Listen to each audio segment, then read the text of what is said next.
You've heard me say it again and again that David was the greatest king of all of Israel. He was called by God. He was called a man after God's heart.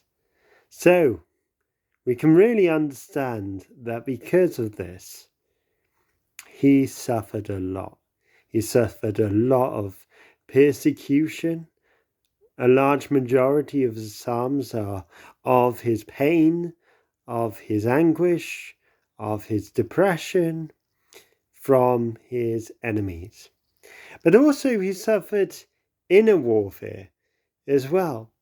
Often he says that he wants to be the man after God's heart. Often he asks God to rid him of his sin. And it made me realize the scripture that says, the spirit is willing, but the flesh is weak. You see, we may have a desiring and willing spirit to be on fire for God, that God has placed in us, a newness of life. But my friends, we must admit and be honest with ourselves. We do still have that fleshly desire to turn away from God. And you see this almost contradiction throughout the Psalms. That one moment David is exalting the Lord, praising him. The next he is saying, "Oh, why art thou cast down, O my soul?"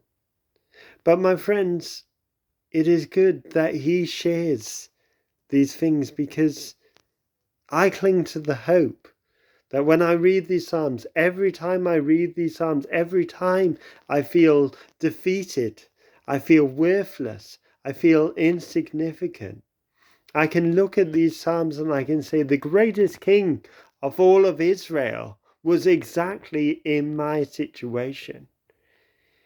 And you see, Satan hates it when God's anointed come to fulfill God's plan. So he will hinder us. It might be outward persecution. It might be inner turmoil. But whatever way, he will do what he can to stop us.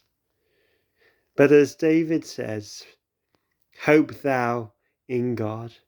Acknowledge God's goodness and grace and mercy.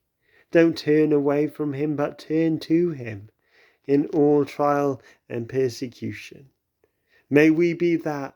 May we be a people who, when we go through the mill, through the great difficulty, our hope is solely in Jesus Christ, that we turn to him in all adversity and trial.